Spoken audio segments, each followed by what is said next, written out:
Welcome back once again to my computer fundamental class. I am Manjeet Rawat, your online instructor. और आज basically आज का agenda थोड़ा सा इंपॉर्टेंट है। कल हमने बात की थी बेसिक ऑफ नेटवर्किंग में, लोकल एरिया नेटवर्क के बारे में हमने डिस्कस किया था, कंपोनेंट्स के बारे में बात की थी। आज थोड़ा सा पार्ट आगे बढ़ाते हैं। कल हमने थ्योरी पढ़ी थी, आज हम इसका एक प्रैक्टिकल करके देखते हैं। एजेंडा बिल्कुल क्लियर है। एक कंप्यूटर सिस्टम से दूसरे कंप्यूटर में फाइल, डेटा या कुछ भी किस तरीके से आप नेटवर्क के थ्रू ट्रांसफ़र करें। इसमें इंटरनेट की ज़रूरत नहीं है। हम लोकल एरिया नेटवर्क की बात कर रहे थे तो इंटरनेट का कोई रोल नहीं है। लोकल एरिया नेटवर्क के केस में क्या होता है, आप एक सिंगल केबल से दो कंप्यूटर या दो से ज़्यादा कंप्यूटर को अटैच कर सकते हैं और बिना किसी इंटरनेट कनेक्शन से आपस में फाइल का ट्रांसफ़र कर सकते हैं। एक कंप्यूटर से दूसरे कंप्यूटर में कोई भी डेटा, कोई भी फाइल आप आसानी से ट्रांसफ़र कर सकते हैं।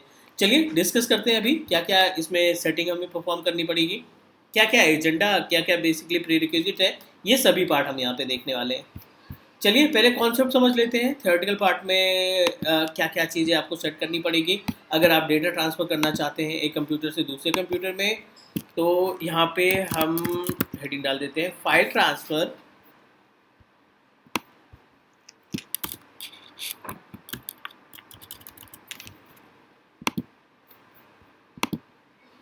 ठीक है। एजेंडा बिल्कुल क्लियर है। यहाँ पे हम बात करने वाले हैं हाउ टू ट्रांसफ़र डेटा या फाइल, कुछ भी आप बोल सकते हैं, from one PC to other PC. ठीक है, ये अपने पास एजेंडा है जो हम परफॉर्म करने वाले हैं। डिस्कस करते हैं। बहुत ही सिंपल सा टास्क है। मान लीजिए अपने पास एक नेटवर्क इन्वायरमेंट है और उसमें हर एक सिस्टम आपस में केबल के थ्रू या बिना केबल के यानी वायरलेस आपस में कनेक्टेड है और हम इन सब इन्वायरमेंट का इस्तेमाल करके एक सिस्टम से दूसरे सिस्टम में किसी भी फाइल को, किसी भी डेटा को ट्रांसफ़र करने वाले हैं। राइट, मान लीजिए ये अपने पास PC1 हो गया, PC2 हो गया, ठीक है, PC3 पर्सनल कंप्यूटर 3 और ये PC4। ठीक है, PC1 में से एक फ़ाइल हम ट्रांसफ़र करना चाहते हैं PC4 को या PC3 को या सबके साथ हम ट्रांसफ़र करना चाहते हैं। राइट, तो इसके लिए क्या क्या चीज़ें सेटिंग करनी है हमें, क्या क्या प्रीरिक्विजिट है, क्या क्या स्टेप हमें फॉलो करने पड़ेंगे, वो सभी हम पार्ट देख लेते हैं। सबसे इम्पॉर्टेंट पार्ट होता है किसी भी डेटा को ट्रांसफ़र करने के लिए। अब छोटा सा एग्जांपल देख लें। अगर हमें कोई भी पर्टिकुलर सामान मंगाना होता है ऑनलाइन के केस में तो आप क्या मेंशन करते हैं, एड्रेस मेंशन करते हैं। उसी तरीके से कंप्यूटर के केस में भी सब कंप्यूटर का, हर एक कंप्यूटर का, अगर वो नेटवर्क से जुड़े हैं, अगर सिंगल बंदा है तो उसमें कोई एड्रेस की रिक्वायरमेंट नहीं होगी। लेकिन अगर हम मल्टीपल कंप्यूटर जोड़ रखे हैं, 3 से 4 कंप्यूटर आपस में जुड़ रखे हैं, तो उनमें हर एक कंप्यूटर का अपना एक एड्रेस होता है और उस एड्रेस को हम क्या बोलते हैं, आईपी एड्रेस। राइट, इसको हम बोलते हैं आईपी एड्रेस। आईपी एड्रेस एक यूनिक नंबर होता है जो हर एक कंप्यूटर को आइडेंटिफाई करने के लिए मैनुअल भी कॉन्फ़िगर कर सकते हैं और ऑटोमेटिक भी कॉन्फ़िगर कर सकते हैं। तो इसमें जो बेसिक रिक्वायरमेंट है, सबके पास अपना खुद का आईपी एड्रेस होना चाहिए। ठीक है, हर एक मशीन में आपको आईपी एड्रेस दिखनी चाहिए, या आप मैनुअल कॉन्फ़िगर करो या DHCP से कॉन्फ़िगर करो, वो आगे हम बात कर लेंगे, लेकिन आईपी एड्रेस होना चाहिए। System ping each other. ठीक है, सिस्टम पिंग ईच अदर का मतलब ये है कि दोनों सिस्टम या जितने भी सिस्टम है वो आपस में कनेक्ट होने चाहिए, पिंग होने चाहिए। ठीक है, तो बहुत ही बेसिक रिक्वायरमेंट, बस इतना ही सेटअप आपको पहले देख लेना है। उसके बाद आप डायरेक्टली क्या कर सकते हैं, अपने फाइल को या डेटा को ट्रांसफ़र कर सकते हैं, वो हम आपको प्रैक्टिकली दिखा लेते हैं। ठीक है, अपने केस में हमने क्या कर रखा है, यहाँ पे दो कंप्यूटर है अपने पास। ये अपने पास देखो विंडोज़ सर्वर 2012, दूसरा भी विंडोज़ सर्वर 2012 भी ही है। हम इसको करा लेते हैं लॉगिन।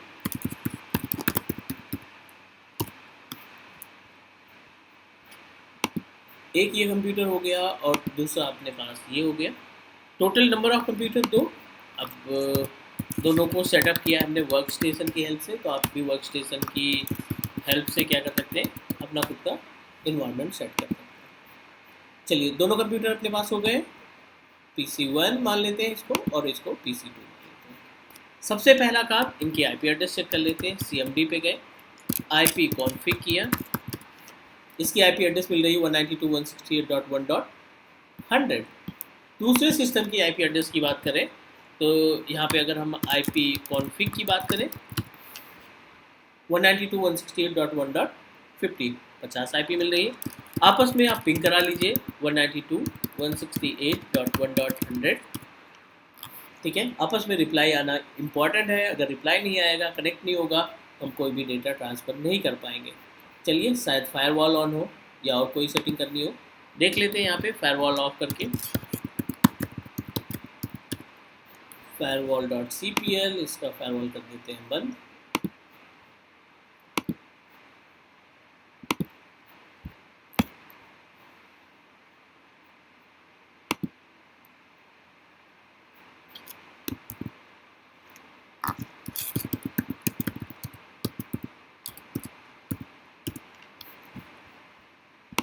दोनों तरफ से हमें फायरवॉल बंद करना है, क्योंकि कम्युनिकेशन होना ज़रूरी है, क्योंकि कनेक्ट नहीं होगा तो हम डेटा को ट्रांसफ़र नहीं कर पाएंगे। चलिए, अब देखो रिप्लाई आना स्टार्ट हो गया, यहाँ पे पिंग करो, रिप्लाई आना स्टार्ट हो गया 100 से। उसी तरीके से इस 100 वाले को 50 से पिंग करके देख लो, 192.168.1.50।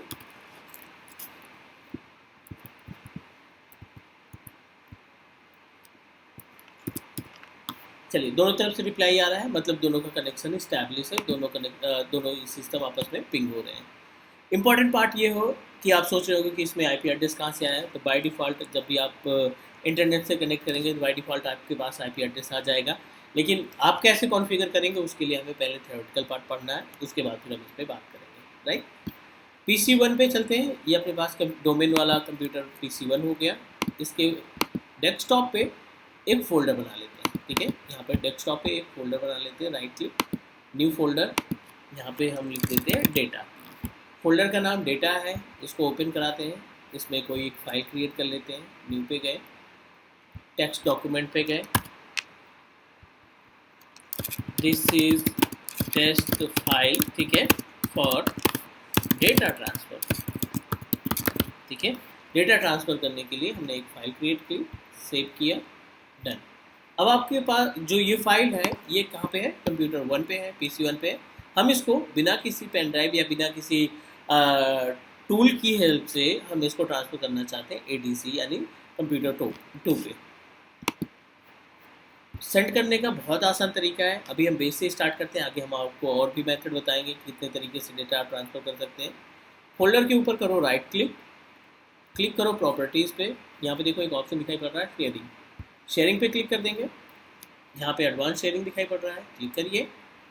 फाइल शेयर, परमिशन के बारे में आगे बात करेंगे, अभी हम फुल परमिशन के साथ शेयर कर देते हैं। परमिशन का प्रैक्टिकल सेपरेट होगा, यहाँ पे सबको अलाउ कर दो, आप फुल कंट्रोल दे दो।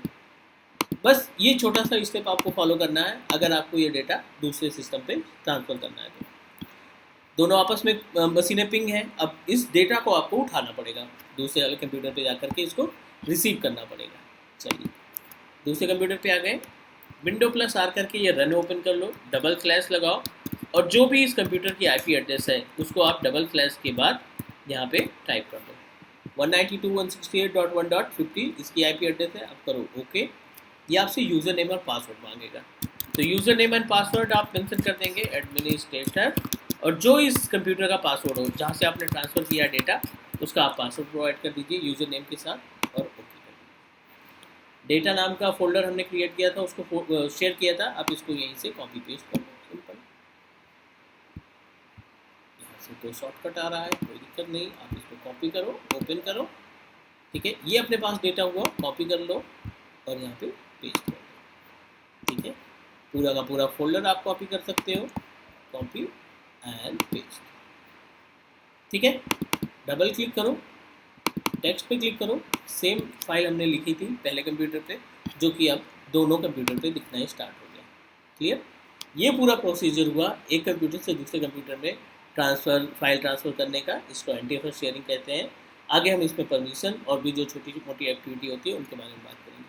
उम्मीद है कि ये सारी चीज़ें आपको समझ में आ गई होंगी, फिर भी अगर कोई डाउट है तो आप कमेंट करिए, हम कोशिश करेंगे प्रॉब्लम सॉल्व करने की। आज के लिए इतना ही guys, take care, bye bye, कल मिलते हैं नई वीडियो के साथ।